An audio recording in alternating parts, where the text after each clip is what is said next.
All right, Kiss Army, welcome to the KissFAQ Podcast. Thank you for giving us your time today and letting us into your head. I hope we don't do any damage. This is a Kiss-related podcast by the board, for the board. We hope that you enjoy.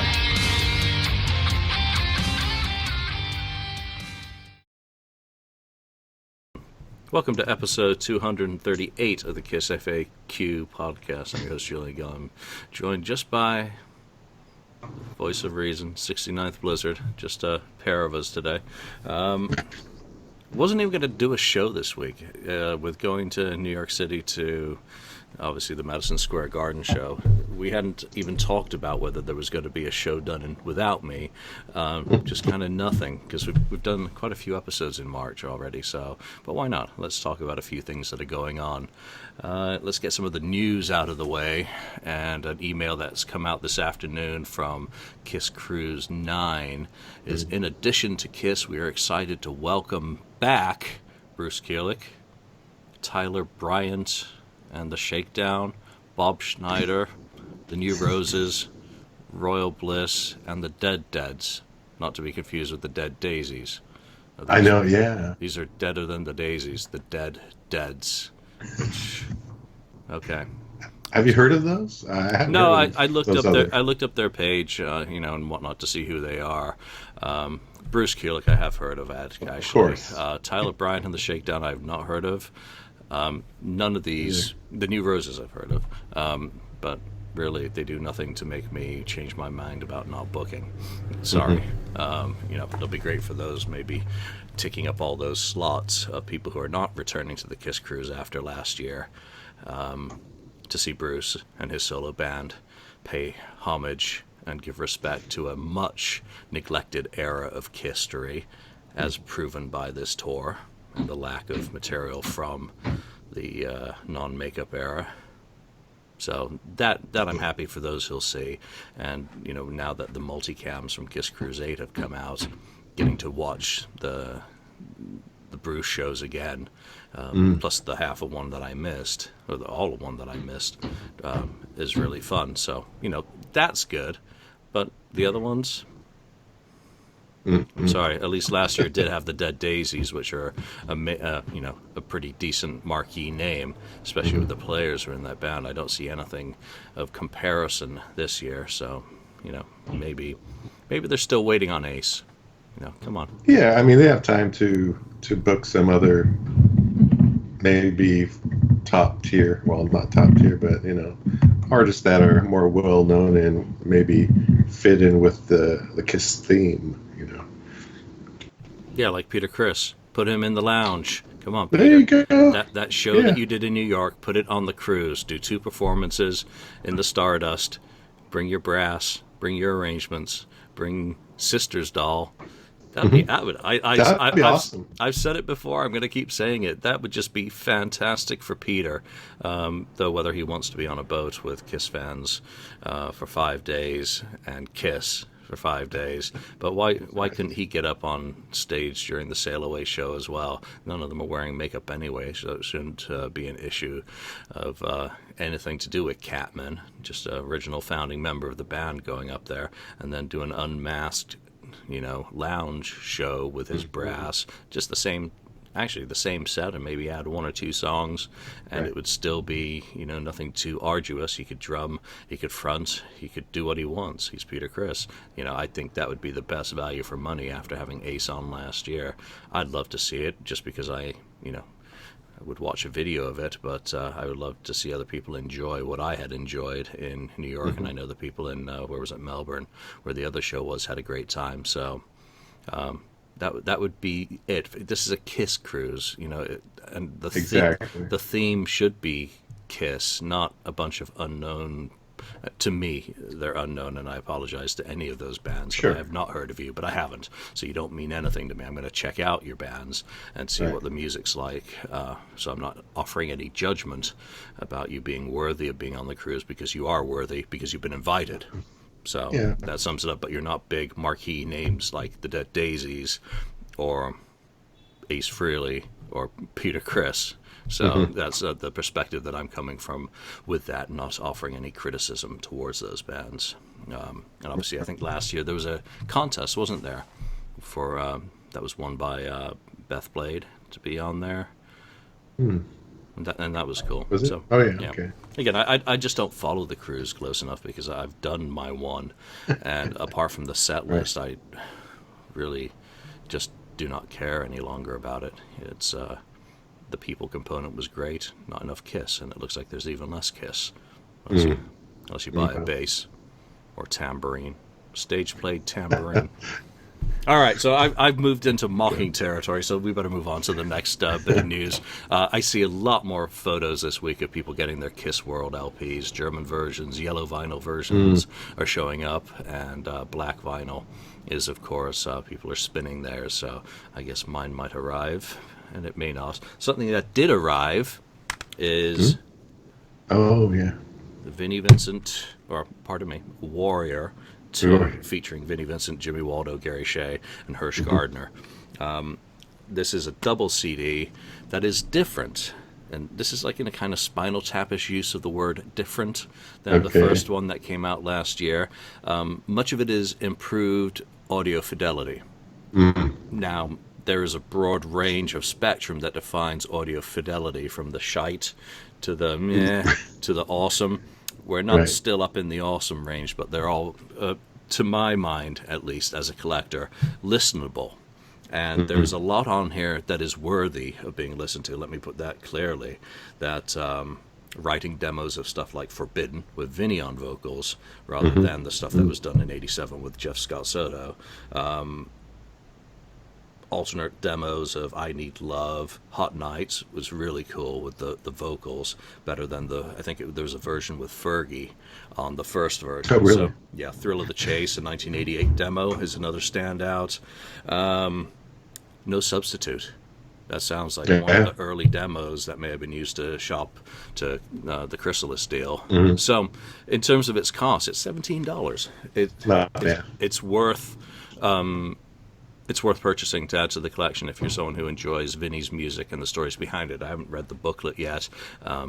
But again, it is different enough from the first one that I didn't have any reason not to, because, come on, this is as close as I think Vinnie's going to get to having any new music out.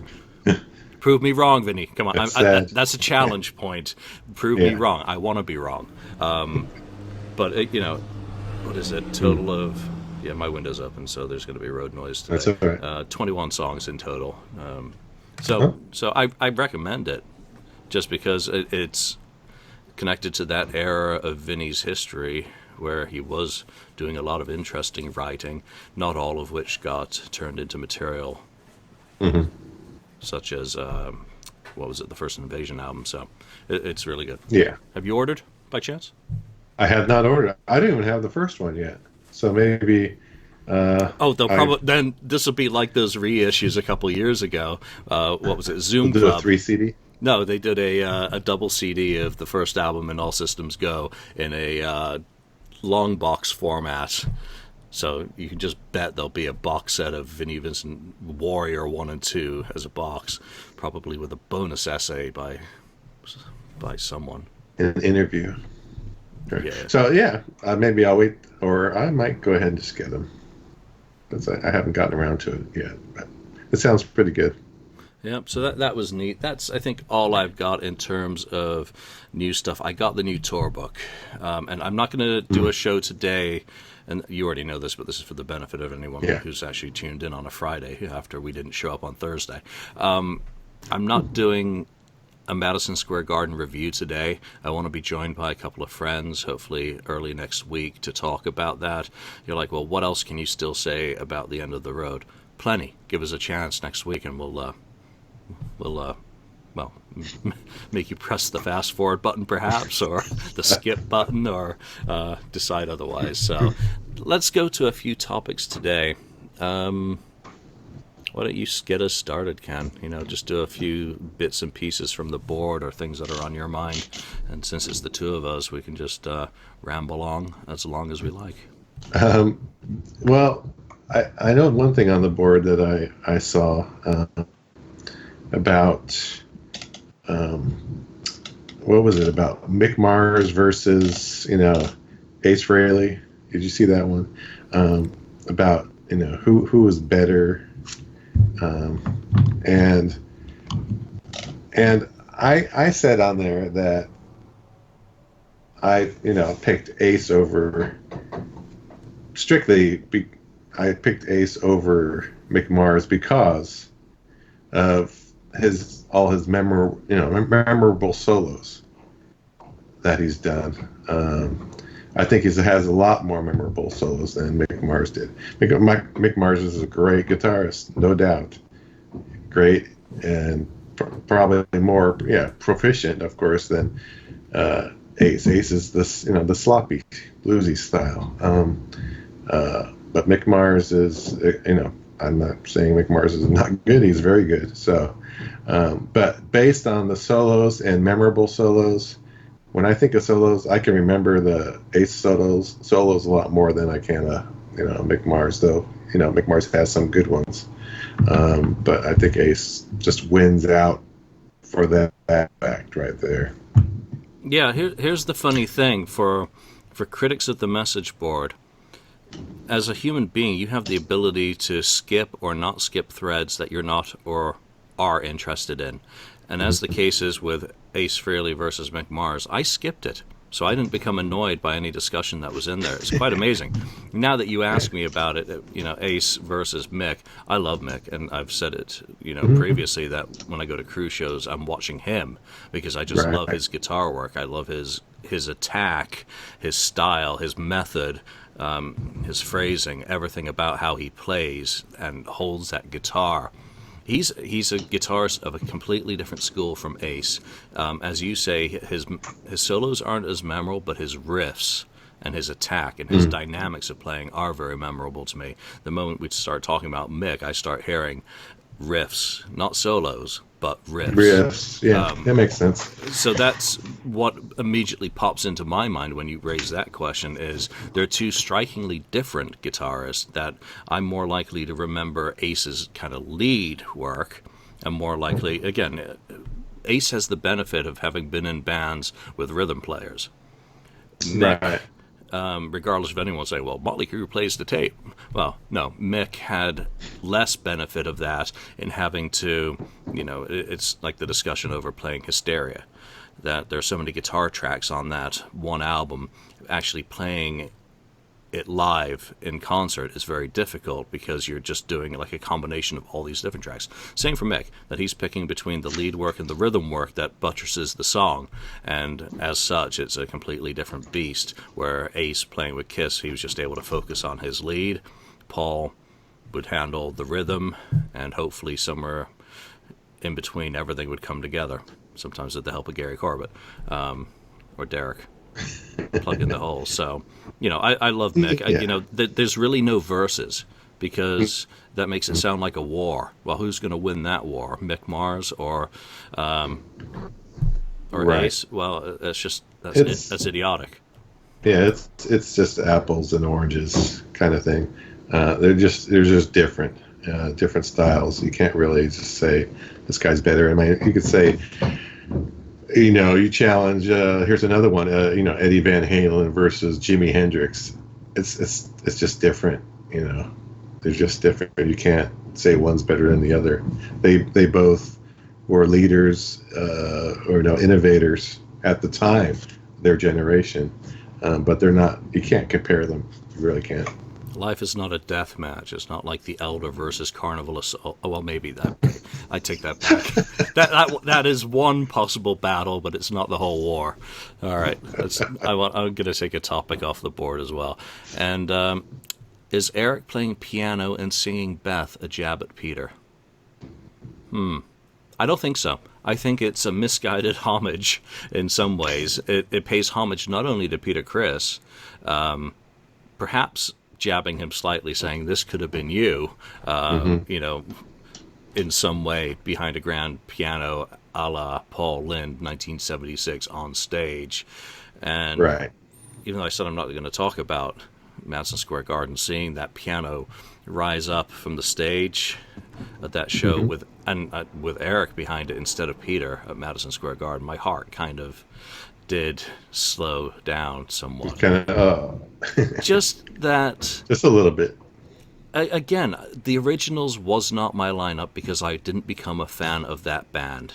Right. But as the historian in me just kind of said, I became melancholy at that moment. Instead of it being all sweet and everyone holding up their phone lighters, right. I just kind of stood there and I was like, Jesus Christ, it's a missed opportunity for any of these prospective guests. And I just didn't see Peter ever going up on stage while Eric's there wearing his design. Why would he? Why would he want to? I wouldn't want him up there out of makeup looking like a old rocker who'd walked in off the streets. No. But seeing that piano, I don't see it as a jab. I don't see them deliberately trying to hurt Peter by doing it. I just think they're trying to add something into the show that is different, is, again, a homage to Paul Lynde and their history and doing that song one last time. Yeah, I don't think it's a jab. And the piano thing, Peter never did, except for, again, Paul Lynde.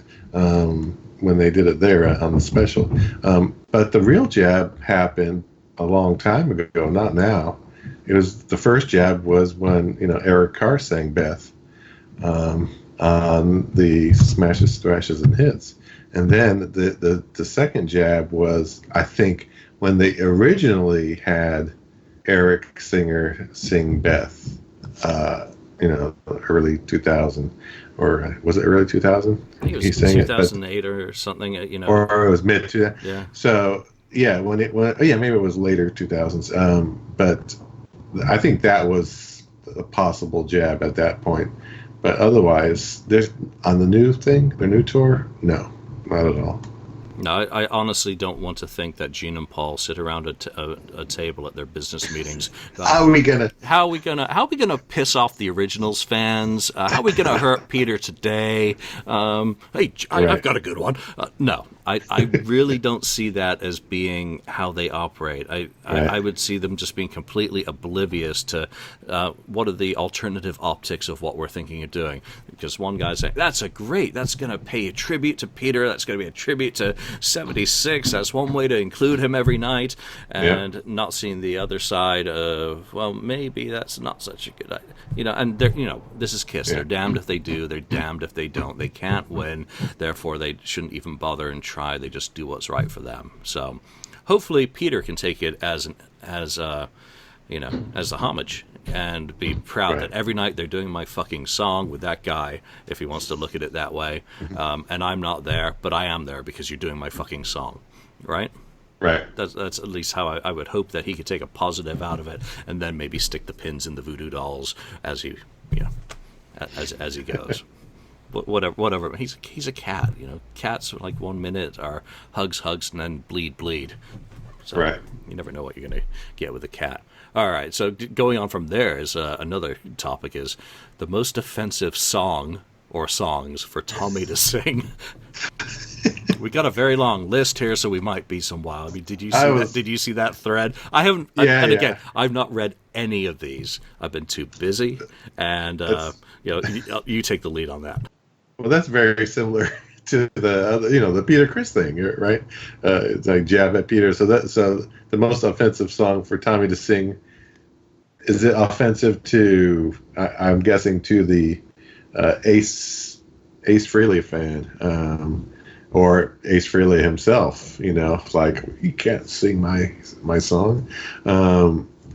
But any song from Ace, it's a Kiss song. So it's okay. People get mad about him doing "Shock Me." Now, them doing "Shock Me" on the cruise that you went to, right? Don't remind me. Ace doing it too. That was kind of weird. They could have invited Ace up, but maybe he wouldn't have done that anyway, or maybe they didn't even think to invite him. They couldn't invite him because this, of course, was just a rehearsal for the tour. Oh, yeah, that's right, right. Yeah, because he's not part of the tour, he's not going to rehearse for it, right? So, the Tommy, offensive songs for Tommy to sing, I don't know. It's just, yeah, you can say "Shock Me," you can say "Rocket Ride," "New York Groove," possibly. I'm not offended by it. It's fine. It's they're great songs. Why not play them? Yeah, and that's kind of the viewpoint I take on it again. Prefacing that with, again, not being an Originals fan, I know I don't share the emotional commitment to these songs that you guys who were fans in 74, 75, 76, 77, 78, 79 did. Yeah. However, it's a fucking Kiss song in most cases, and it's not like Tommy's being asked to sing, "We Got Your Rock" or "Breakout." Right. That would be career, right? be wrong. I look at it, and the same applies to Peter's songs, that if the voice fits, oh god, this sounds like an O.J. Simpson thing. If the voice fits, it's okay, because they're members of the band, and their songs in the Kiss catalog, just as much as, I've said I don't like Ace doing Love Gun, though at least he played on that. It's Paul's song, and I always say it's because I'd rather Ace pull more of his own fucking catalog into the set than filling it full of Kiss songs that I hear Kiss do. So, the most offensive song, Tommy's already done "Shock Me," because that was Ace's signature piece.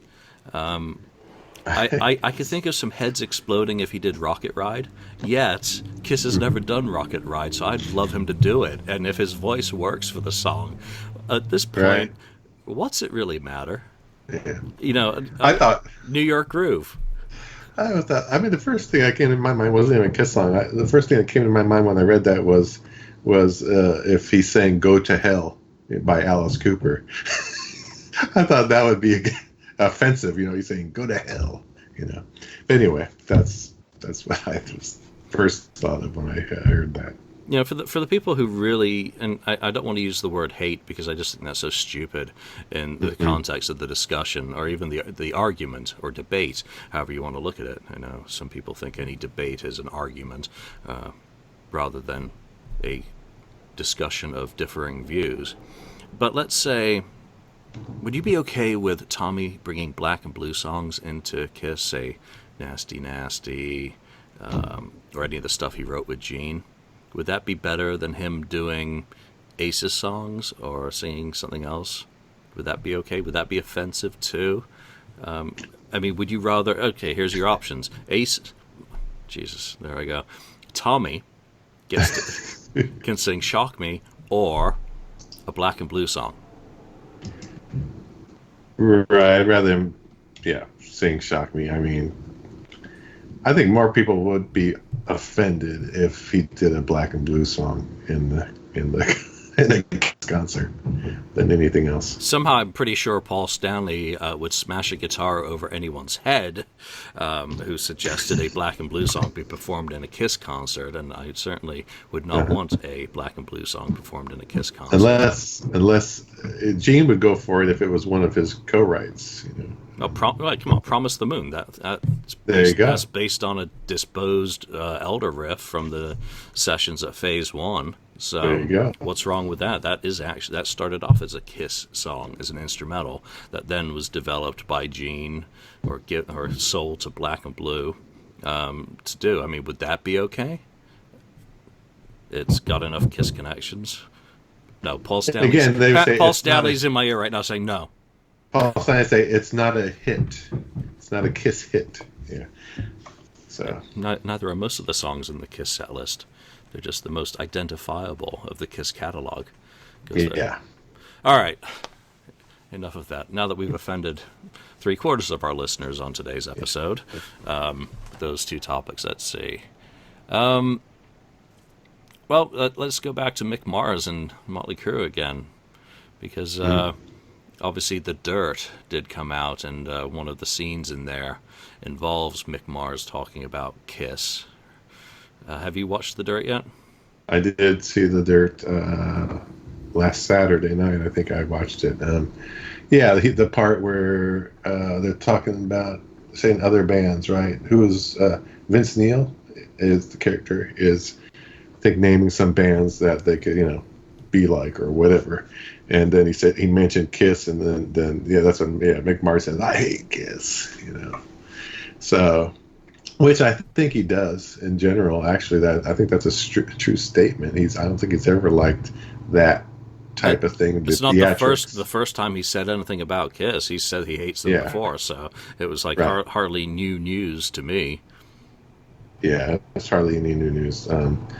Otherwise, I mean, I'm not going to review the show, but I think I gave it like a 5 out of 10 because of their jumbling of their history a little bit, and getting some things not totally correct. I think they needed something, either a longer, not a long movie, but as or mini series or something like that to really tell the story properly.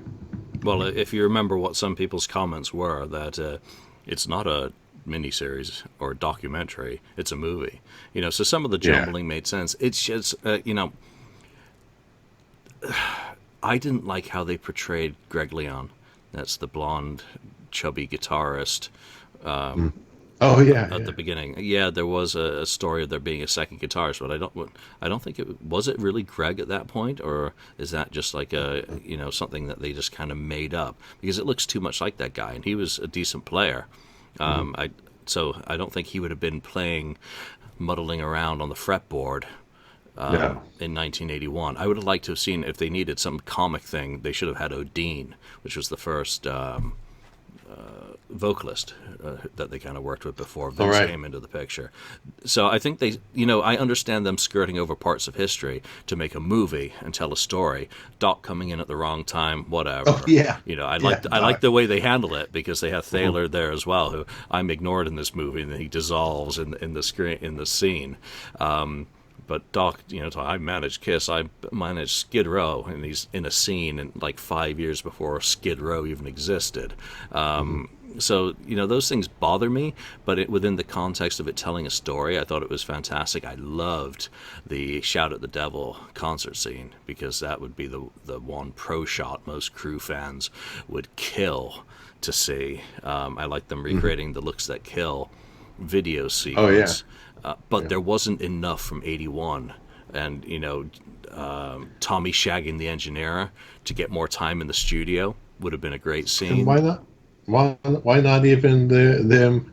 Even he's talking, when Mick Mars says, "I hate Kiss," and then they split to the next scene. It's like showing them opening for Kiss, on the Creatures story. That would have been cool, interesting thing. That would have been brilliant. And then crossing paths, like when they're going off the stage, and here's Paul and Gene coming on the stage. They could have done something with that and made it kind of fun. I think one of them screwed Eric Carr's girlfriend or something as well on that tour. So they could have had their more sex, because it seemed to be mostly about sex and drugs. Yeah, that's true. It was sleazy. It was dirty.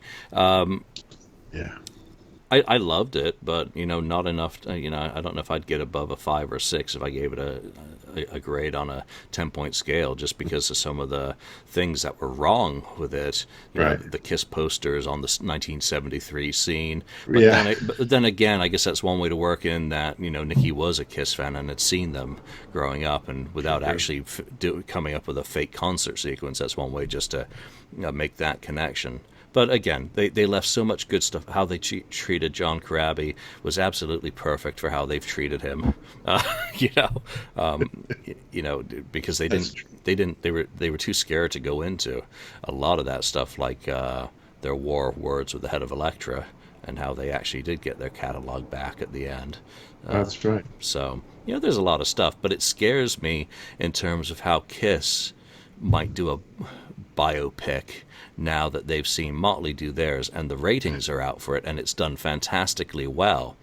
So do you think Kiss fans could handle that sort of treatment? When you think about all the scenes and sequences that are all jumbled, omitted, changed, so that it's very loosely based on, the stuff with Ozzy. Holy crap, that was hilarious. Oh yeah. The guy who played Ozzy was fantastic. He was great. Yeah. That was was kind of disgusting too, but it's just like, oh my God, did this really happen? This is like, holy cow. But yeah, with Kiss, would I want something done? I mean, to me, I'd want something done right. It would have to be like I said, a mini-series type thing. But it probably won't happen that way. It'll probably put out a biopic. It'll be a couple hours. And, it's going to be more for not the Kiss fans. It's going to be for the general movie-buying audience type people, the same fair weather type people that would go to a Kiss concert today. Because most of the people, right? They don't know all the history, so that they won't be bothered by it because they don't know what happened in detail, like us crazy nutheads that we are. Well, yeah, they don't care if crazy Kiss comic fans. book guy's head explodes. You'll be able to see the. If they did one and it was in the cinema, just say, you'd be able to tell who the diehard fans are. They're the ones who'd be having convulsions, hyperventilating into their popcorn boxes, pointing at the screen. That's not right. That's not right.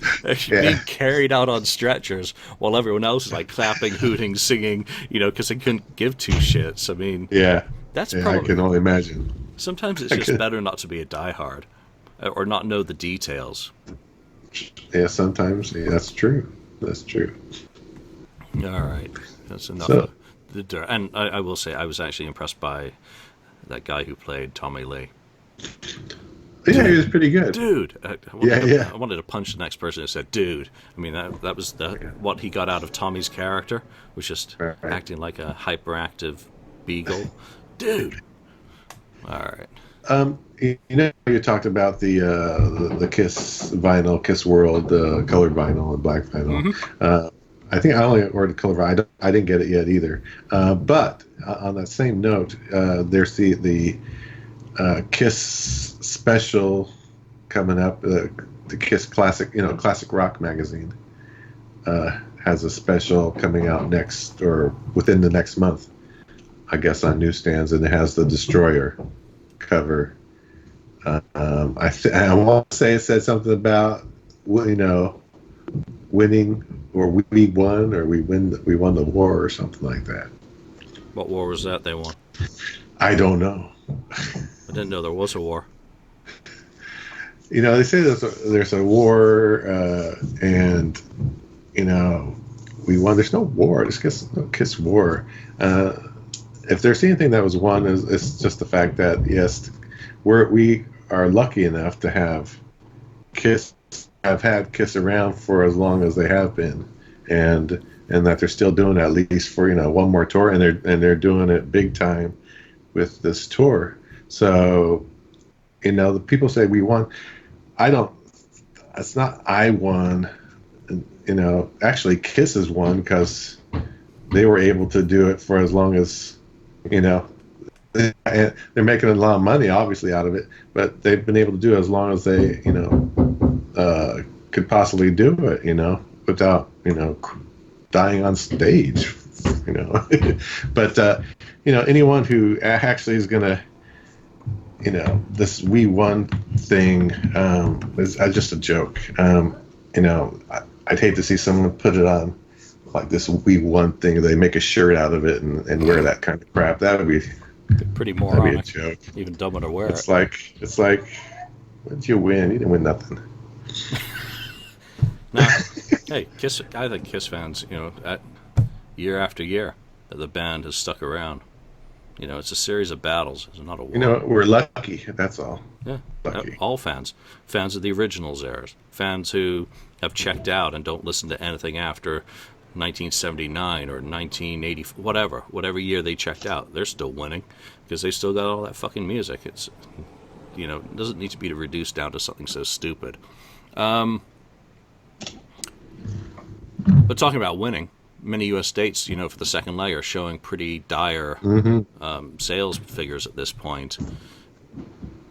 And deals of 4-for-1 offers for a lot of these big venues are already circulating. So it's like a panic button has been pressed. I mean, are you concerned? Have you looked at Oakland, that show where we're both front row? Actually, it looks like 95% unsold. Yeah, actually, I looked at it today when saw something like that, and so I don't know. I think you know what? It's so far off still.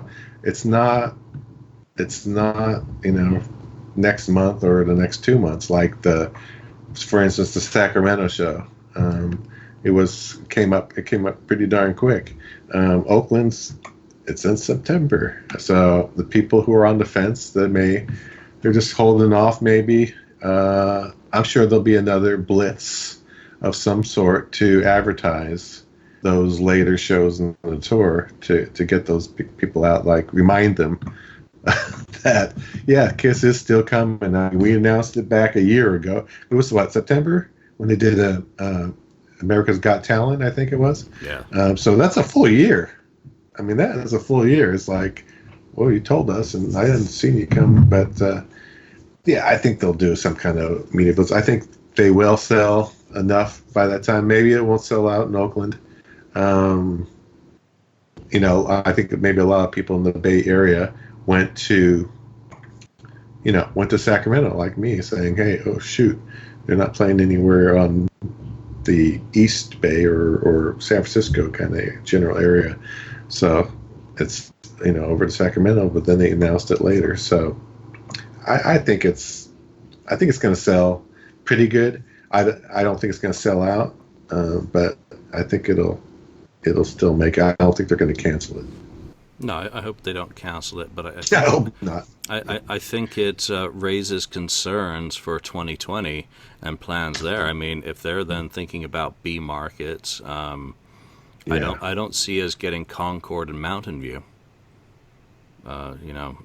It's possible. I have concerns about what they're going to do in terms of the staging as well. Right now, every cent that I've spent going to these shows has been worth it because of the bombastic, hellacious production and just the really tight, concise set. I loved it. Again, I don't want to talk too much about Madison Square Garden, but same set. Well, no, it wasn't because I hadn't heard Dr. Love yet.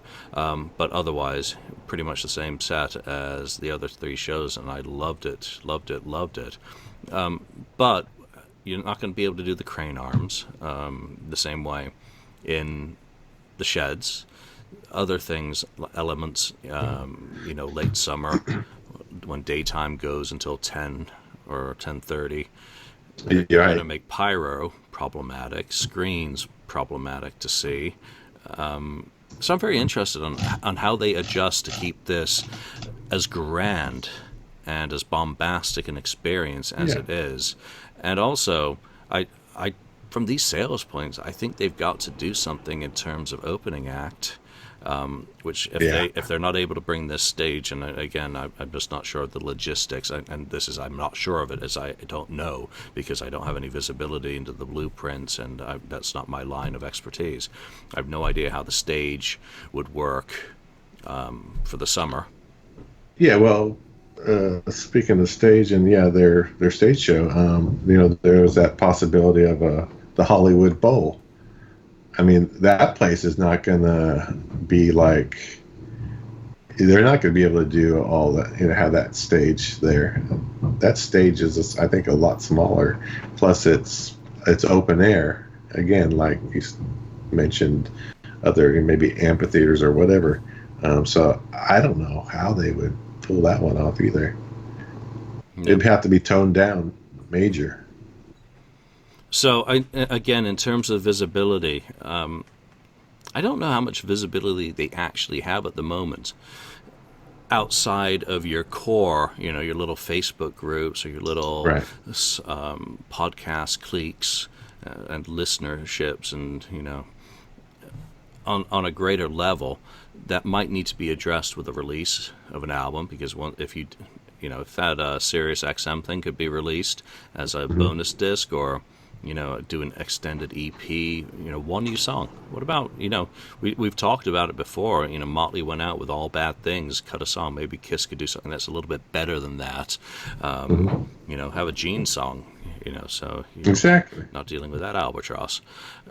Something to get back on TV, because there's not, I'm surprised as well by a lot of these local papers was on the Boston Globe today looking for a review of the show since they played TD the other day. Nothing. There have been other major press points. Nothing for the local shows. Sacramento. There was nothing in the Sacramento Bee. There was something about David Garibaldi, but nothing about Kiss. So the coverage itself is pretty poor. I don't listen to enough radio to know whether there's been anything on the bone and whether they were giving away tickets for any of the shows and whatnot. So upping the visibility is going to have to start happening soon. Because again, the cost of going to a concert is expensive. It's not just about buying your concert ticket and deciding whether you want where you want to be or where you can afford. If you're a lawn seat, you're a lawn seat. But you still got to get to the show, and most people have to factor and budget in for drinks, parking, and parking is often as much as your lawn tickets. Yeah. So September might seem a long time away. But that leg starts in early August. So I would think with the way those tickets are sailing, and if people are already doing, or the promoters are already doing 4-for-1s for venues, then that looks like a panic button to me at this stage, because we are not even April. And if you're already doing Groupons and 4-for-1s and that sort of thing, I think there's an issue. That we're spending so much money on these tickets for this first leg of the tour. We were all buying when it was announced, which was October 31st. When those dates first came out and the tickets went on sale, we all bought, and then they announced the second leg. Well, for most people, that budget, that's got mortgage payments, got kids, and like the guy at the concert the other night, I got to get up for work tomorrow. So there's got to be a reason to go to a second leg. So I hope they've got one and have some way of communicating it, because then you've got FOMO, or what is it? Fear of missing out. Yeah, FOMO. That stupid word that just the other day, Olivia Jade, that whole reason why she went to college, fear of missing out. You have to make people have a fear of missing out in order to part with their hard-earned money to go to a show, which in many of these places is going to be kind of warm at that time of year. Yeah, they need another media blitz of some sort, where they get on some other show that's viewed by several millions of people, like a finale of something. The only finale is coming up, or I don't know what is out there. I mean, there's an American Idol again, but they've done that before, and I don't know how many people are still watching that. Not as many as they used to, but something like that. Maybe this A&E documentary that they're filming will be that thing that's going to tie in. Okay. But and again, I had to sign a release at the Vancouver show, so it's no secret that they've been doing something. I wasn't sworn to secrecy by signing that release, which I hope not, because they didn't give me a copy. So it's for A&E. For A&E. That was who was filming. And again, I have no idea what they're filming. I just had to sign the likeness that they can use any video that they may or may not have shot of me on that evening, in any which way they want, and changing me to look like a complete buffoon, if that's even possible. So again, all I know is that it was A&E, and I don't know the context. I don't know what they're doing. I have no inside knowledge. But it would have to be on one of those things, because it couldn't be a net. Maybe I don't think Netflix. It could be on a Netflix type channel, an exclusive. At least I hope not, because my trial membership expires very soon after watching Motley Crue. But again, in terms of visibility, and as Gene now knows, accusations of inappropriate behavior don't garner enough press for aging rock stars. So they need something a little bit more useful than that. Maybe a war with their former members. There you go. That didn't even last very long, did it? The gloves went straight back on. Yeah, the gloves are off, and no, they're not. It just died off. I mean, that just went away real quick. Rachel, where are my gloves? Sell them on eBay. Anyway, yeah.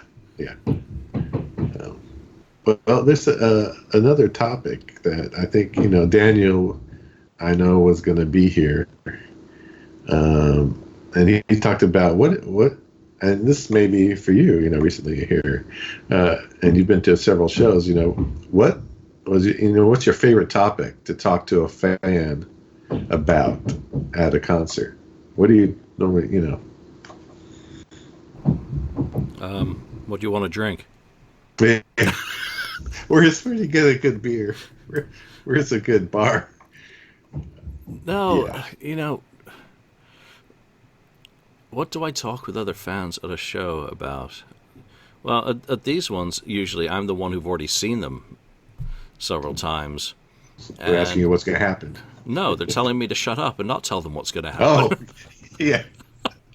No spoilers. And usually I just end up finding people that I know and who have already seen them or watched videos, and we just, talking about irrelevancies. We're not talking about the show because we know what's going to happen, but we're just looking True. forward to it happening. So we don't. I can't. To be perfectly honest, I can't remember much from any of these conversations. They haven't been. Oh yeah. Well, I can't even talk about that one guy who was interesting. I was sitting next to, who was Really? connected with the band. But that would have been a good one to talk about. So let's go into one of these other ones. Okay. Now that Kiss is ending, well, Kiss will never end, first of all. How dare anyone suggest that just because they stopped touring or even never worked together again, that Kiss is ending. Kiss is a business. Yeah. Kiss is a business that it's a living, breathing beast that consumes dollars. It has to be fed regularly, or else the world will end. Any new favorite band on the horizon? What will you fill the void with? So now this suggests that we're going into the void. Into the void, yes. Ken, how will you fill your void? I'm guessing I'm going to fill my void with, it's not really new bands. I mean, no new band's going to replace what, Kiss is for me. Though, there are new bands that come out that I enjoy. There's a couple out there like, Starcrawler and Lemon Twigs, that sort of thing. But nothing's going to replace Kiss. Plus, I expect after they're done, Kiss is going to start, got to keep their income going somehow. And if they're not going to tour, they're going to release more, hopefully, rare stuff. Maybe that Wicked Lester, that demo or whatever it was, the recordings that they had, Wicked Lester, that Paul Stanley showed way back, another year ago or so, as part of maybe a package, a Kiss box set, or maybe a Wicked Lester first album Kiss box set or something like that. Something that would be, very cool. I mean, so nothing's going to really fill the void. And I'll go back to watching Kissology and the past videos. They'll probably have a End of the Road video. I'm positive they're going to have an End of the Road Blu-ray. They got to have it, especially the way this whole stage is, is, and the effects and everything else. So, again, nothing's gonna fill that void. Kiss is gonna be void, and I couldn't pull it out with pliers. Yeah, there will be no void for me. Kiss not ceasing to exist, there will still be stuff to do, stuff to be interested in, stuff to uncover. Maybe we'll finally get a Record Store Day Kiss release, like the Wicked Lester album drops unexpectedly on Record Store Day in clear vinyl. I mean, just waiting for things. If you think of the new video, well, if you think of the new things that have surfaced in recent years or this year, that there's so much out there. It's never going to stop. Every time you think you know it all, well, nothing I can ever be accused of, because I like to. You're the Kisstorian. You're a Kisstorian. I don't know squat, and none of us do. That's the whole thing. We know some. I don't need another band. It's not like I can't catch on to a band with a bunch of 20-year-olds making music and start following them with the same level of passion that I followed Kiss. I can go in from the ground level and start documenting a band like Greta Van Fleet, and all their shows and sets because it wouldn't be organic. Everything that's happened between me and Kiss happened organically. It wasn't planned. I never thought about any of it. It just happened. So I don't need to replace that because it was the music first of all for me. There'll be some bands that I hope keep going, that keep my interest in music going, like the Foo Fighters, Def Leppard go on for a few more years, and just kind of from there. But after that, I can't think of too many young bands that are ingrained in any way in my psyche on the level of the stuff that I grew up with, and that's just the natural cycle of life. I'll continue. I still listen to Mozart and Beethoven, and they've been dead for hundreds of years. So it's music. I think the void that will be missed is the drama, because I think a lot of people will drop off the communities. It'll be like the survivors of foreign wars, the gatherings that would take place. So the expos will get less and less, and they'll become more about the fans who have passed on than about the band. They'll be, oh, do you remember so-and-so? Oh, he died 15 years ago. Did he really? Yeah. Right. Yeah, it'll be, whatever happened to that guy on the message board? Oh, he's the senator now? Yeah. Yeah, well, there's other things to fill the void. I was thinking, I would love more books. I mean, we are going to get more books coming up here, like, Russ Radley and his magic book and so on. And I'm sure that's going to help fill that void. And hopefully the author Julian Gill will release some new stuff like No, I want Ron's book on the Phantom. Okay, well, that's great, but maybe you can do a Killers, Creatures Look It Up book. No. All combined in one thing. Can't be done. It cannot be done. If it could be done, I'd be happy to do it. Yeah. Well, no, I wouldn't, because I don't want to do any more without Tim, because those ones were just next level. Okay, well, Tim, if you're watching, come on now. But you can't get Vinnie. You can't get Gene. You can't get Paul. That doesn't leave very many people to talk to about those projects. Eric Carr's gone. Yeah. And speaking of Eric Carr, I've just been listening to a stash of fucking interviews with him, and holy shit is all I can say.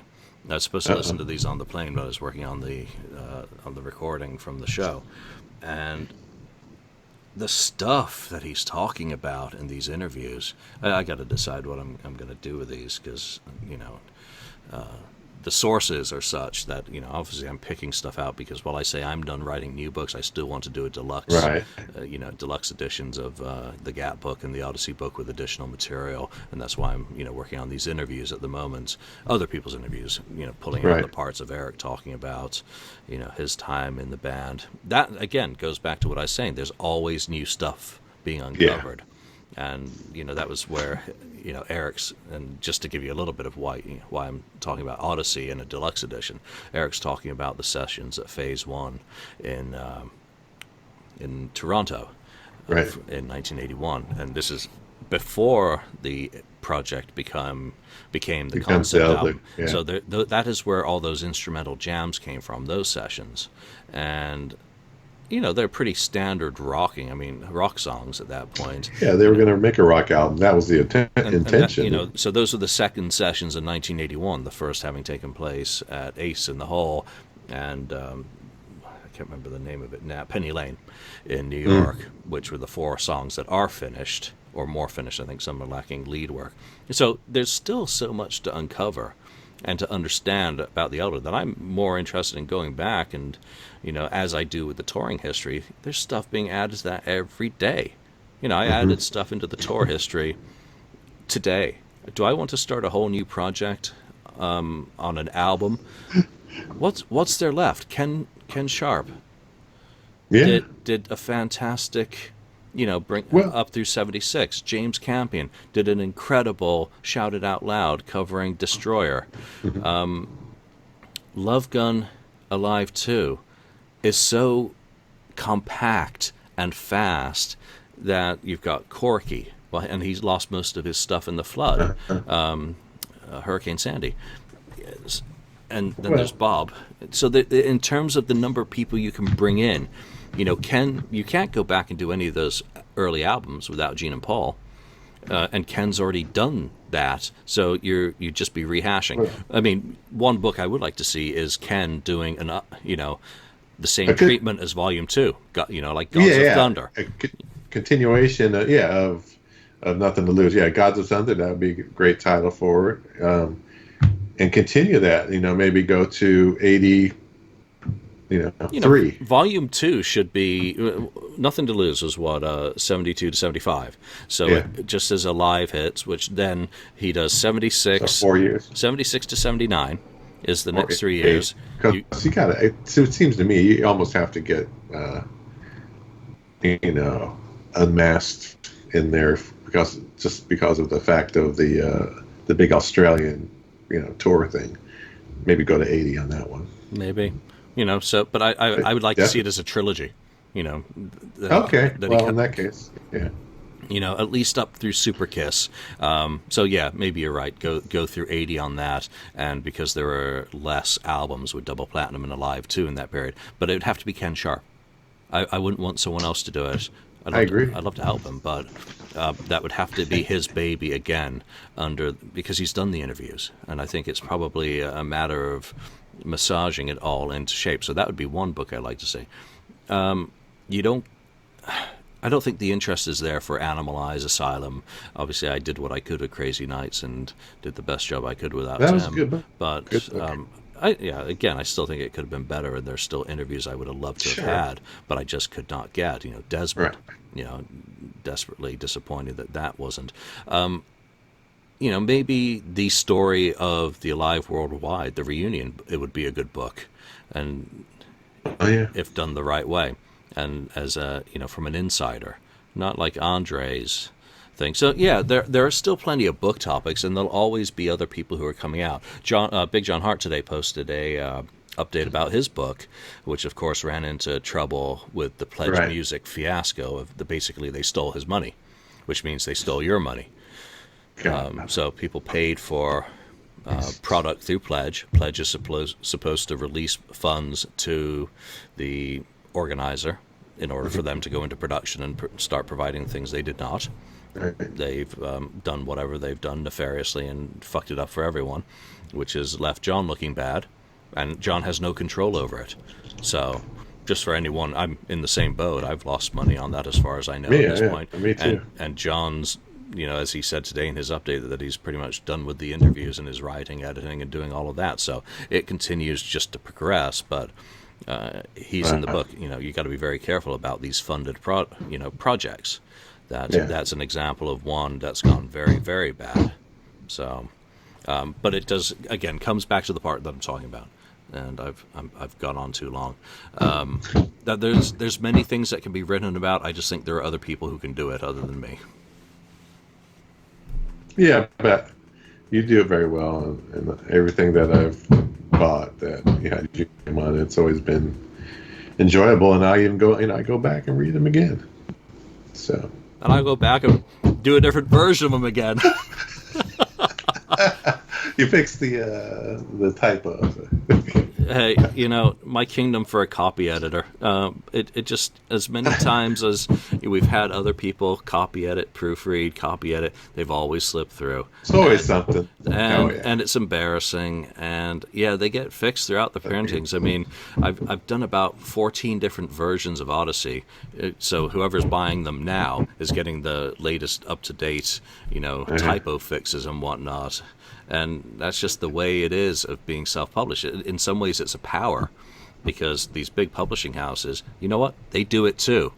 They do. They fix their shit as well, and people like to beat me up on it. But come on, You didn't fucking insult the fanzine guys for typos, and they were selling you stuff. I've done the best I can. All right, I don't see any point in doing any of these other topics until we get the rest of the guys back.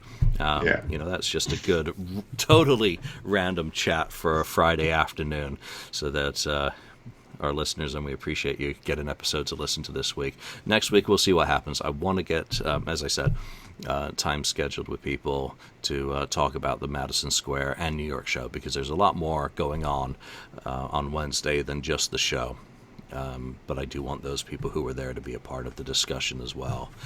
So let's leave that there, unless you have any final thoughts. All right. Else. I look forward to that show. Oh, wait, one thought. Do you want to mention the Electric Ballroom? Absolutely. Why don't you? Oh, well, there's a new podcast presented by our fearless leader, Julian Gill. It's called The Electric Ballroom, and it's all about everything. Not Kiss. It's everything. It's just everything. All kinds of music and maybe books, movies, TV shows. It's going to be TV shows. The idea behind it. Yeah, across the you can explain it. Go ahead. Yeah, the idea behind it is just to give us the opportunity to talk about all the things outside of Kiss World that we sometimes touch on in these episodes, but to go into a bit more detail about it. So it's going to be what were your favorite TV episodes or shows in the 1980s, rankings of movies. We'll go into Star Wars. Rank the Star Wars movies. We'll pick albums by other bands, and again, it's going to be predominantly music. So force these guys to do a top 10 Zodiac Mind Warp playlist, and Ken will force us to do a top 10 Blackfoot playlist. Pick your top. Go into Britpop, Pulp versus who are those other guys? Oh, those assholes. Mancunian twats. Oh, yeah, Oasis. And Blur and all the other bands, Sure. Talk about different genres of music. I mean, what are your top 10 guilty pleasures? I mean, your favorite Pet Shop Boys song, everything. So it'll just give us an opportunity to go outside the boundaries of Kiss more than we do, because obviously we go off on tangents, but start looking at some different aspects, because we like doing shows. We like doing shows together, and it gives us an opportunity, though, that so many of the cast members who've appeared on this show have a lot of diverse interests outside. So this first episode that we did was with David Donnelly, British musician, producer, songwriter, who's got a push out for his Venus Reaction single. He's a good friend. Met up with him in a lovely town called Whitney, Oxfordshire, when I was out there in December. Got poisoned by a pint in a pub. I got hobgoblined, as it were. So we were talking to him about music and, 10 UK singles that meant something to us. We approached it in different ways, and there was a lot of really good music mentioned, not just by myself. So do check us out. You can find the links to the show at electricballroompodcast.com on Facebook. Like the page, and there's a YouTube page as well. Like it, subscribe, and hear us pontificate about everything else. All of the guys who've done KissFAQ podcast episodes are going to be welcome on it, and no doubt Alex will make us do something about Utopia. Or Village People, yeah. I'll do it. I'll do an episode about anything. If I'm given an assignment to go and listen to a catalog and find something good to say about a TV show or an album or whatever, I'll do it, because, again, it's about broadening my horizons and enjoying the things that already exist out there. That's why there aren't going to be any voids in my life, because all the good shit's already out there. So while everyone who's been a participant on this podcast is welcome, if you want to do some podcasts and you have some ideas for episodes that you think would be perfect on the Electric Ballroom podcast, get in touch with us and let us know what your thoughts are. Again, you get to have a voice as well. You listen to our show, you want to just come on and talk about something different, hang out with us, have a chat, you're more than welcome. So as long as you got Skype and a mic and a decent wired network connection, and you're not holding up a phone in a tractor, you should be good. All right, good. Thanks for reminding me about that, because otherwise, obviously, I'm horrible at promotion. So, all right, Ken. All right. So, wow, after all that, I'm like, what show are we doing? Well, thank you for joining us on the KissFAQ podcast today. Chime in wherever you watch or listen to this episode with your opinion. Don't forget to subscribe and like or don't like or comment on the podcast, wherever that was. And hopefully we will see you next time. So from Ken and myself, bye for now. Thank you for spending time listening to the KissFAQ podcast today. All sales are final. There are no refunds. If you'd like, look us up on Facebook or come over to the KissFAQ message board and discuss the topic we've broadcast today. Don't forget to rate us on iTunes, Spreaker, or wherever you've listened to the show. We hope you'll join us again.